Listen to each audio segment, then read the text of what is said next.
Sundang itu bukan Kenris katanya gitu. Iya. Kamu harus perjuangin apa jalan yang udah kamu pilih gitu katanya. Bayangin tuh di depan itu muka mama kamu. Wah itu merinding Kak satu badan Kak. Pas JR tuh aku gemetaran tuh. Sampai aku mau naik panggung tuh kayak rasanya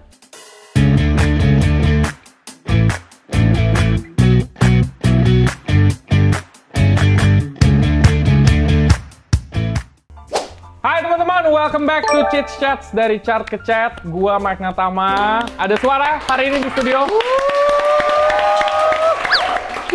Hari ini gue sedih karena hari ini host gue nggak ada, Sharla. Sharla lagi punya penyakit pencernaan.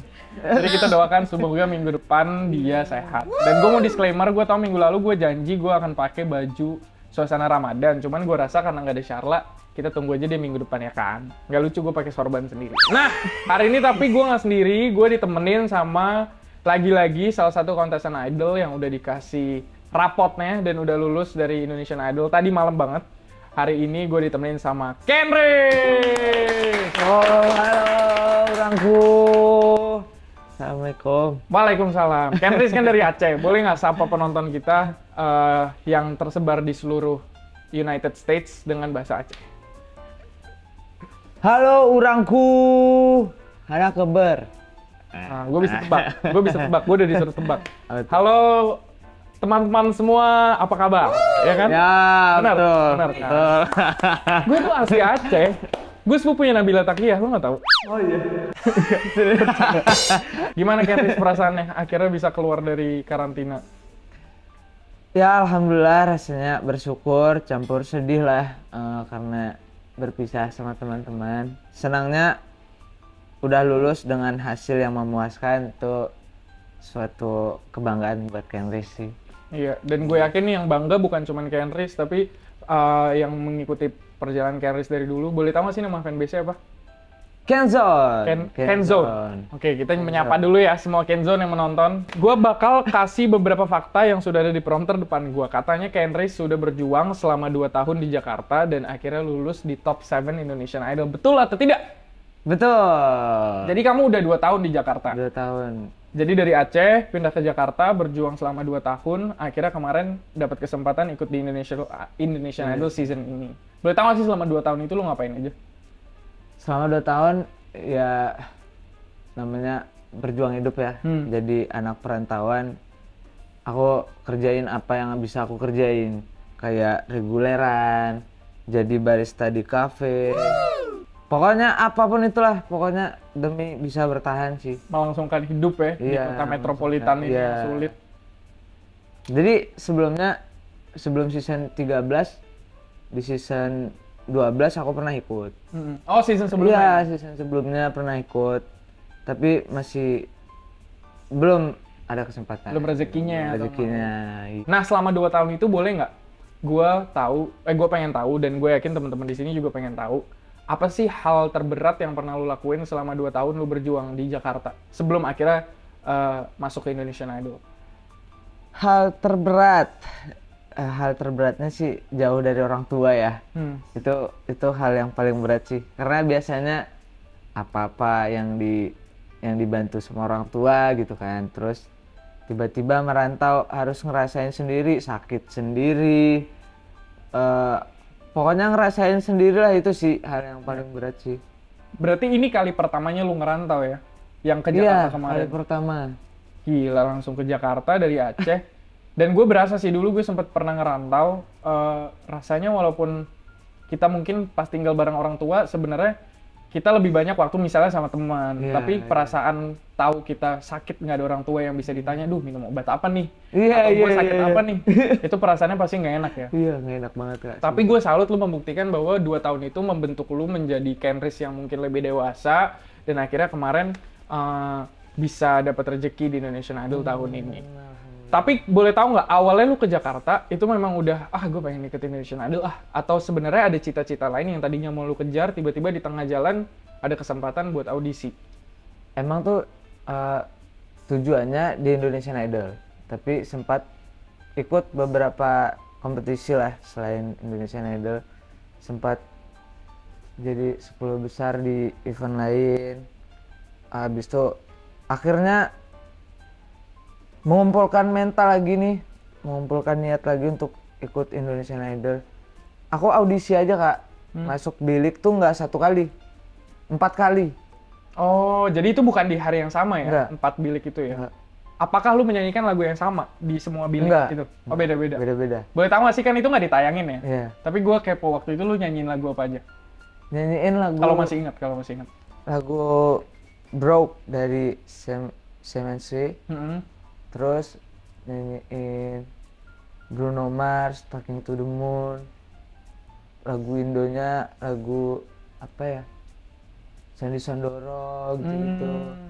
Tapi itu kan lumayan, berarti kan ada Bruno Mars, ada Sandy Sandoro yang menurut gue lumayan kontras ya secara musik.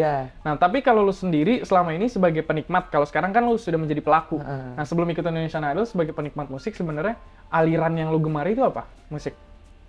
Aku sih lebih dominannya tuh ke pop. Oke. Ke pop. Tapi makin kesini, makin musik tuh giring aku untuk apa ya? Untuk Kenris harus bisa semuanya gitu. Karena pas di reguleran tuh emang tuntutannya seperti itu. Kayak ada lagu baru keluar misalnya gitu. Besok udah langsung bawain kan? Iya, besok udah ada yang request. Oh, harus bisa kan, harus ngulik dulu. Itu sih yang buat aku gampang suka ke semua genre gitu. Iya. Dan mungkin bukan cuma gampang suka, tapi akhirnya lu punya kemampuan untuk belajar cepat kan? Iya. Memproses nada, apalagi ngafal lirik kan, itu sesuatu hal yang sampai sekarang masih gua terus jalanin. Agak sulit tuh kalau gua. Sulit. Nah, Kenris, gue dengar selama periode 2 tahun lu berjuang di Jakarta, sempat ada titik di mana akhirnya papa dari Aceh suruh pulang, bener gak? Benar. Nah itu boleh nggak sih kita kulik agak lebih dalam? Kenapa sih ceritanya? Aku disuruh ya? Aku disuruh. Jadi tuh dulu ceritanya sempat ngerasa pengen nyerah. Itu setelah berapa bulan?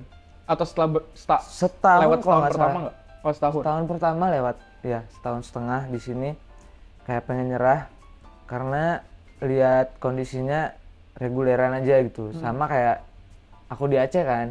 Kalau di Aceh aku reguleran bisa dekat sama orang tua gitu, aku mikirnya gitu. Kalau pulang terus disuruh pulang sama bokap. Nah, kalau nggak pulang aja gitu, daripada di sana jauh dari orang tua, di sini bisa reguleran. Terus kata ayah semangatin lagi kan, kalau kamu pulang sebagai pecundang itu bukan Kenris katanya gitu. Kamu harus berjuang, harus perjuangin apa jalan yang udah kamu pilih gitu katanya. Itu sih yang buat aku kayak, oh ya aku bukan pecundang gitu.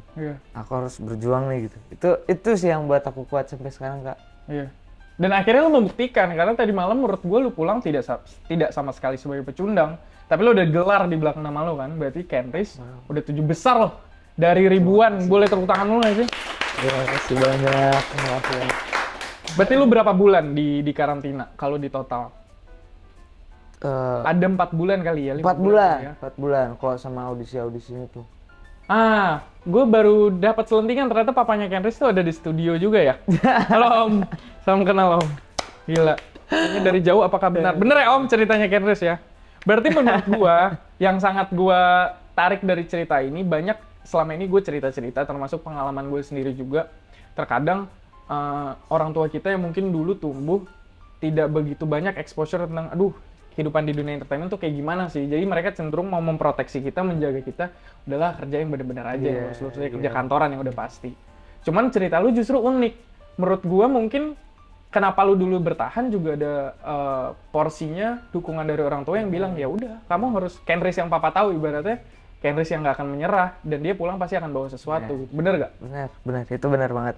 Karena ya papaku juga seorang musisi lah, seorang seniman. Jadi dia ngerti, kayak kita sharing kayak teman gitu, kayak teman nongkrong gitu. Jadi dia ngerti Kenris kayak gimana dan Kenris juga berusaha mengerti papa kayak gimana gitu. Itu sih yang buat aku bisa di tahap ini tuh itu.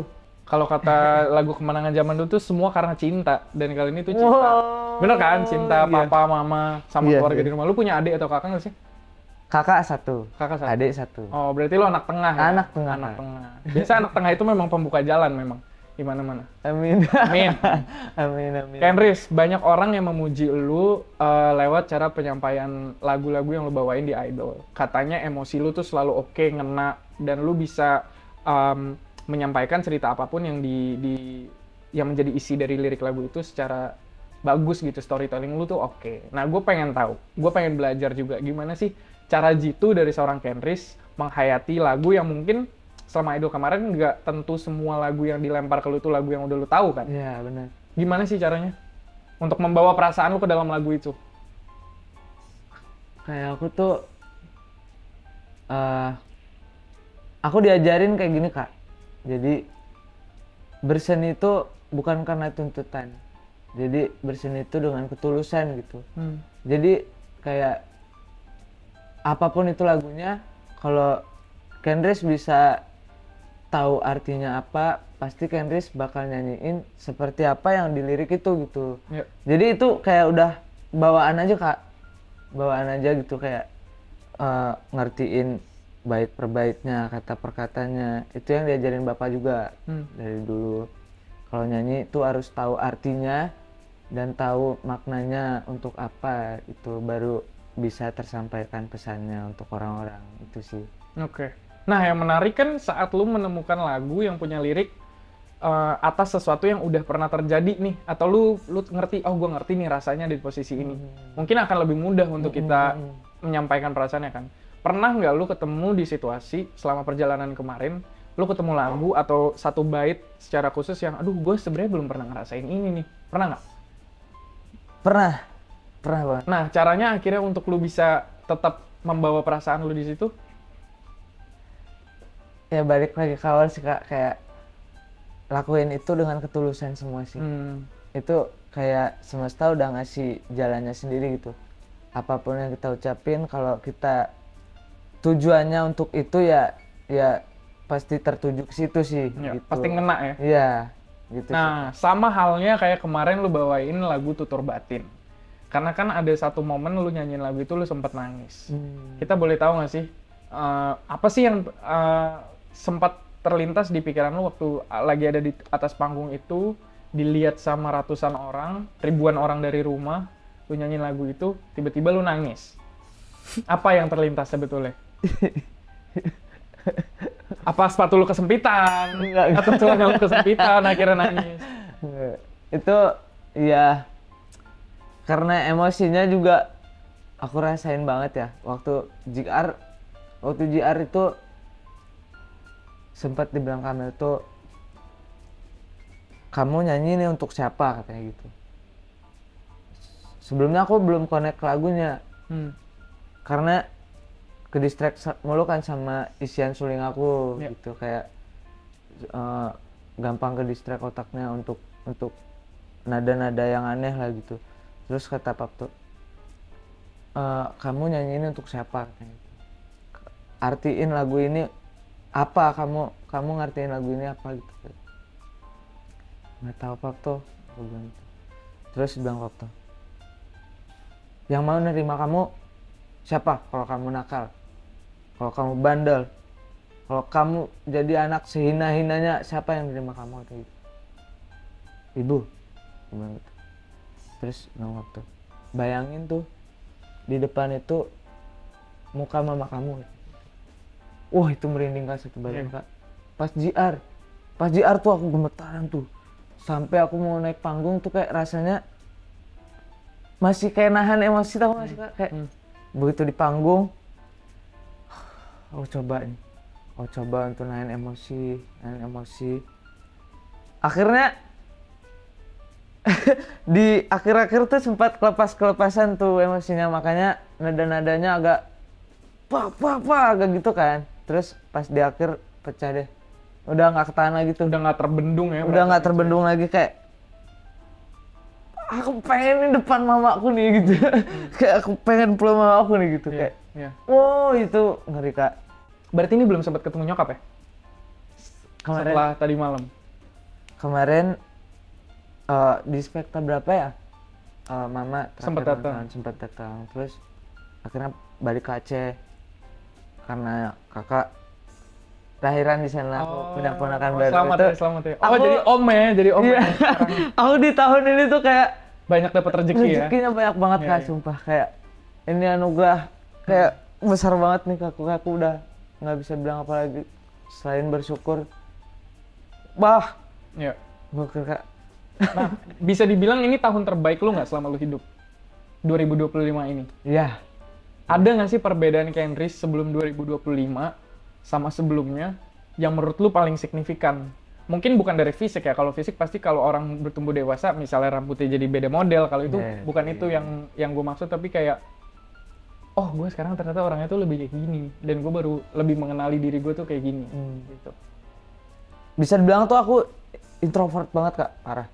Jadi dulu kayak apa-apa tuh sendiri gitu, nggak bisa aku ngasih rasa aku ke orang gitu, nggak bisa. Jadi kayak nyanyi sendiri, kalau lagi nangis main suling sendiri gitu. Itu dulu. Lu nggak bisa rapuh di depan orang? Iya, aku nggak bisa rapuh di depan orang. Tapi semakin kesini tuh perasa aku tuh kayak makin kebentuk sama semesta gitu loh Kak. Jadi kayak perasa Kenris dibentuk sama kedua orang tua Kenris juga. Ya. Nah, ada juga nggak sih pengaruh? Misalnya dulu lu serumah misalnya berlima ya, karena lu tadi bilang ada satu kakak, satu adik sama papa mama. Terus tiba-tiba lu harus tinggal bersama dulu 15 orang, bangun ketemu dia lagi, tidur ketemu dia lagi, yang sebenarnya itu bukan keluarga lu awalnya kan. Pasti sifat kalian berbeda-beda, kesukaan dan ketidaksukaannya berbeda-beda. Di proses itu ada nggak sih yang lu pelajarin tentang diri lu? Kayak, oh ternyata gue kalau ketemu orang kayak gini nih, cara gue menghadapi ini kayak gini, gitu. Atau lu sempat sulit nggak untuk beradaptasi di lingkungan baru ini? Enggak. Langsung cair ya? Langsung cair. Itulah ya, kayak aku kesini tuh membawa cinta gitu Kak. Makanya aku kayak sesayang itu juga sama teman-teman di karantina. Aku kayak emang udah tulus aja gitu, nggak berharap untuk apapun. Sesayang itu gitu sama teman-teman aku gitu. Sayangnya tulus ya? Sayangnya tulus banget Kak, sumpah. Aku kayak yang aku sedihkan tuh sebenarnya bukan tentang ingin jadi juara, bukan. Pisah dari teman-teman itu yang sulit sih buat aku. Paham. Dan rata-rata semua orang keluhannya kayak gitu kalau keluar. Sebenarnya sedihnya bukan karena perjalanan gue stop, tapi akhirnya ya besok gue bangun udah nggak rutinitas yang sama, udah nggak dia lagi.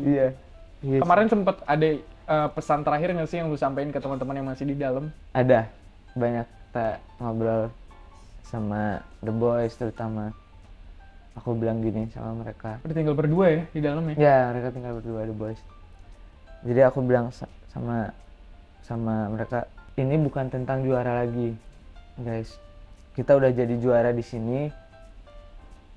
Tugas kita adalah gimana kita mempertanggungjawabkan perjalanan kita di luar sana. Ya. Bisa nggak kita menginspirasi orang banyak, atau cukup menjadi juara gitu yang nggak tahu mau ngapain setelah itu gitu. Ya. Pokoknya kita harus tetap berkarya dengan tulus gitu Kak. Itu sih yang obrolan poinnya tuh itu tadi pagi itu sih. Dan itu bagus menurut gue, penting memang. Karena maksud gue kayak siapapun mau terkenal apapun setelah keluar kompetisi ya, nggak ada yang bisa sampai di tahap situ tanpa dukungan dari orang-orang yang selama ini emang udah dukung. Jadi ya benar juga, Kenris tadi bilang, gue setuju. Bertanggung jawab sama orang-orang, whether itu fanbase, mau keluarga, mau saudara, mau temen gitu kan. Karena ya Kenris mungkin seorang diri di atas panggung, tapi sebenarnya di belakangan banyak yang dukung kan. Wah, banyak banget Kak. Orang yang terlibat di Kenris tuh nggak 1-2 orang. Banyak kali Kak. Ya, makanya aku kayak selalu ngucapin kalau ada lebih dari kata terima kasih itu apa ya berarti Kak? Nggak tahu kan. Thank you. Thank you. 1000 kasih mungkin ya. 1000 kasih, 1 juta kasih juga nggak cukup. Nah, ngomong-ngomongin soal karya, Ken. Udah kebayang nggak sih setelah ini, pastinya gue yakin lo akan lanjut bermusik. Tapi tadi yang serunya adalah ketika lo cerita, sebelumnya lo udah biasa reguleran, jadi lo udah punya banyak lagu yang sebenarnya ada di perbendaharaan lo. Terus tiba-tiba lo ketemu di Idol yang banyak situasi yang lo temukan, lo harus belajar lagu yang mungkin tadinya lo nggak suka, akhirnya lo jadi suka. Berarti kan sekarang banyak referensi nih yang masuk kayak Kenris, yang mau pengaruhi Kenris. Tapi ke depannya, lo udah tahu belum, oh gue mau nentuin satu genre ini nih, atau satu aliran ini yang pengen gue tekuni. Untuk selanjutnya orang tahu Kenris itu sebagai musisi yang ngeluarin lagu-lagu seperti ini. Udah kebayang belum sih? Udah sih harusnya Kak. Boleh di-spill nggak untuk kita-kita yang super kepo? Nah, mungkin kalau genre kita lebih ke pop gitu-gitu sih. Lebih ke pop, lebih yang bisa masuk ke semua telinga. Iya, yang bisa masuk. Dan yang paling penting tuh ya biar kalian tahu guys, aku di sini pengen berkarya tulus itu buat kalian gitu.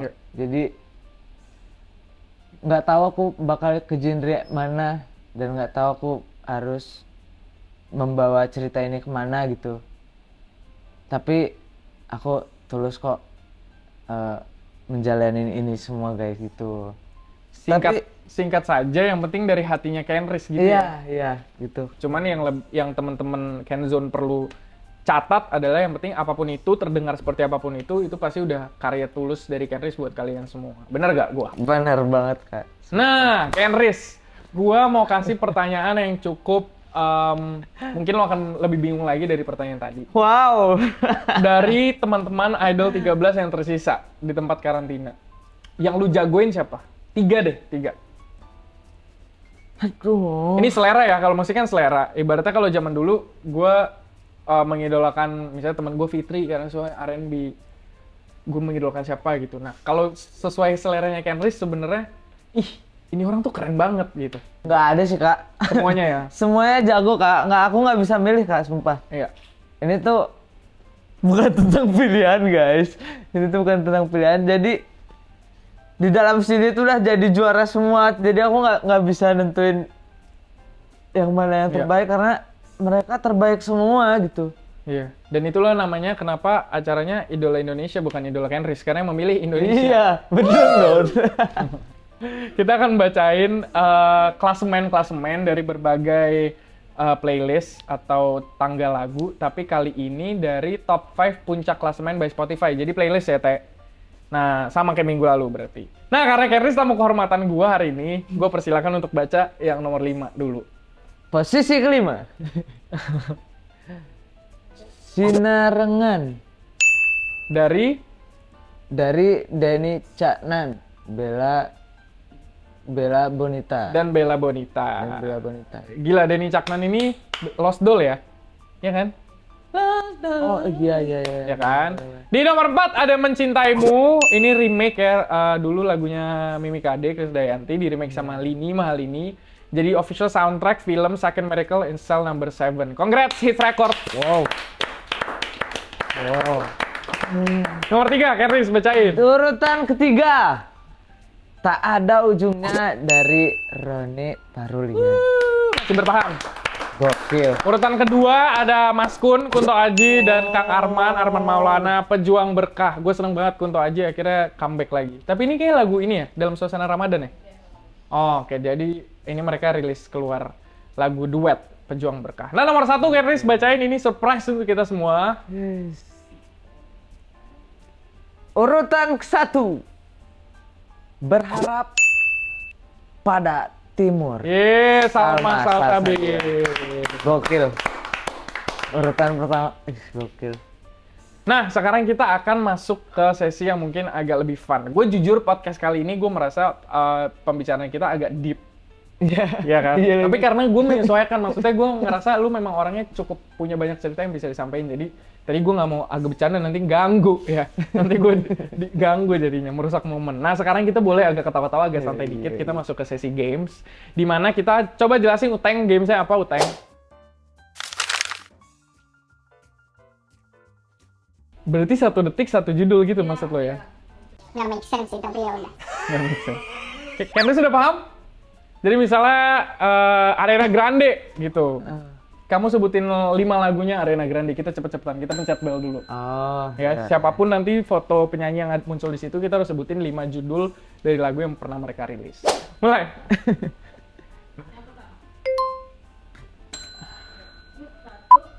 Jalan pulang ke rumah, tutur batin. Teng, nggak mungkin Teng 5 detik, Teng. Nggak mungkin Teng, nggak mungkin 5 detik.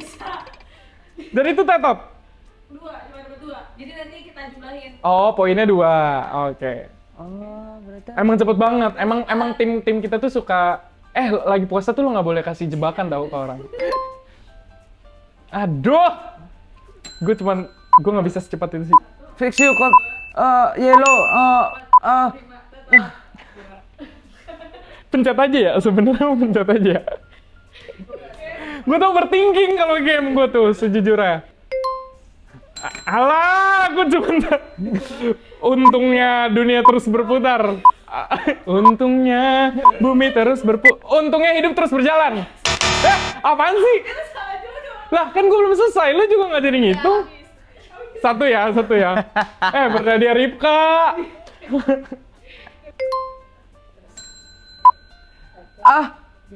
Kita usahakan rumah itu. Gue boleh coba nggak?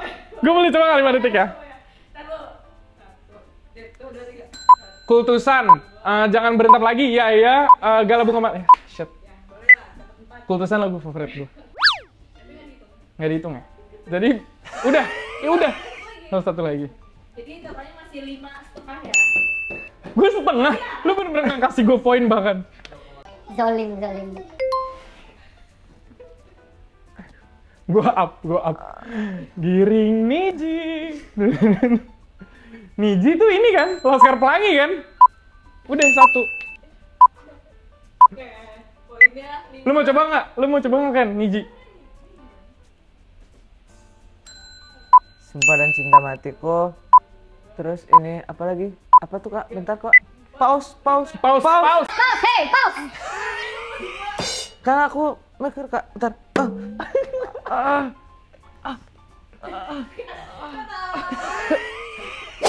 Yeay! Jadi yang menang siapa? Kenris dengan perolehan 5. Nggak usah disebut lah ya, maaf. Yeah. Makasih loh Kenris udah main-main di Sama-sama. obrolan kita yang cukup Kakakku. banyak maknanya. Menurut gue teman-teman bisa ambil banyak pelajaran dari perjuangan seorang Kenris, dan mungkin di tahun-tahun ke depan kalau kalian mau, misalnya kalian juga salah satu dari orang-orang yang punya mimpi misalnya untuk berkarir di ibu kota, nggak perlu di musik, bisa di industri apapun. Semoga kalian bisa dapat dan terinspirasi dari cerita Kenris tadi yang tidak putus asa, tidak menyerah, dan akhirnya dia bisa keluar dan membawa sebuah kebanggaan bukan cuma buat keluarga, bukan cuma buat fansnya, tapi terlebih untuk diri sendiri, karena terkadang kita butuh untuk membuktikan ke diri sendiri kita juga ya. Betul Kak. Makasih loh Kenris, tapi gue sekarang mau memberikan lo kesempatan untuk menyampaikan mungkin selama ini ada beberapa hal yang belum bisa lo sampaikan ke Kenzone. Pertama itu, yang kedua sama teman-teman yang masih di karantina, yang masih berjuang di dalam sana. Terutama buat Kenzone, terima kasih udah ada dan udah mengantarkan aku ke titik ini. Kalau nggak ada kalian tuh aku juga nggak tahu bakal bisa di sini atau enggak. Yang aku ucapin terima kasih banyak, sebanyak-banyaknya buat teman-teman Kenzone di seluruh Indonesia. Buat teman-temanku yang masuk ke babak berikutnya nih, ya kan? Udah masuk top 6, selamat datang di top 6, selamat berjuang. Jaga mentalnya, kasih terus yang terbaik, pokoknya kita semua juara. Yeah! Kenris 2025, kita semua juara. Tuh, terima kasih semuanya. Kenris, promoin dulu, lu punya sosial media apa aja? Instagram, TikTok, Twitter? Oh ya, buat teman-teman jangan lupa follow IG aku Kenkoriskulah, dan TikTok aku Kenkoriskulah juga. Jadi kalau kalian nyari aku Kenkoriskulah pokoknya langsung ada. Ya, itu dia episode kita hari ini. Sampai jumpa minggu depan. Dadah!